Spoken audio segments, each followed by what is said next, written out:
Thousands of cell phones have been smuggled into state prisons this year alone. The state promised to block illegal cell phone calls and texts in prison, but that never happened at San Quentin. Why not? Well, only on 5 tonight, Andria Borba found out.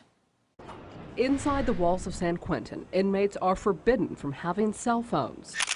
So how do you get selfies in the slammer?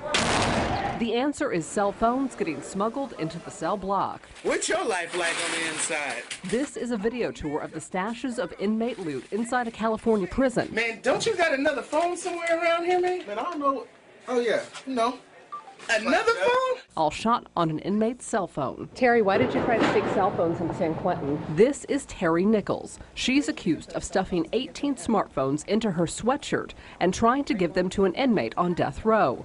Terry's case isn't isolated. It is a problem. So far this year, the California Department of Corrections has confiscated 8,000 cell phones from inmates across the state. If an inmate is found in possession of a cell phone, it is considered dangerous contraband, just like drugs, but it does come with a very specific disciplinary action against them, and it does stay on the record. Inmates have used cell phones to coordinate at least one escape from a prison in Southern California, and there have been at least 79 cases of victim intimidation by inmates on cell phones using Facebook.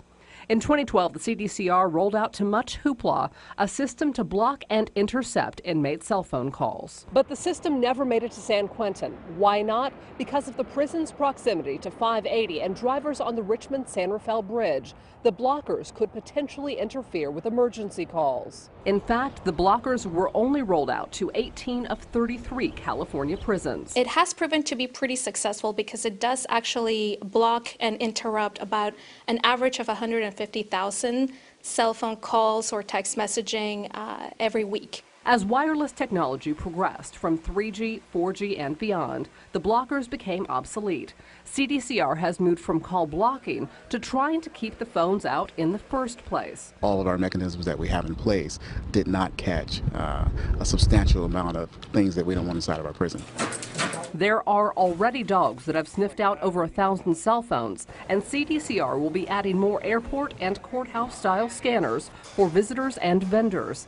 CDCR will also be rolling out this, CellSense, to every prison, a tower that can detect cell phones, even if the battery is removed. But what about the people bringing the cell phones inside? Consider this. Since 2005, Terry Nichols is only the third person charged by the Marin County District Attorney with smuggling cell phones inside San Quentin, even though about 40 phones a month are confiscated. She faces a felony charge, not for the 18 phones, but for a small amount of heroin she's also accused of sneaking in. Do you think it's odd that she faces a felony charge for the heroin and misdemeanors for the cell phones? I guess that depends on how you weigh potentiality, correct? If you think that it's a bigger danger to have a cell phone in San Quentin, then absolutely incongruent. So, Andrea, how much are these cell phones going for in prison? Well, Liz, typically about $1,000 a piece, but the price can go higher depending on how remote the prison is. Now, in just 1 month this summer at High Desert State Prison in Susanville, 229 cell phones were confiscated. Wow, $1,000 a piece. $1,000 a piece. All right, Andria Borba, thank you.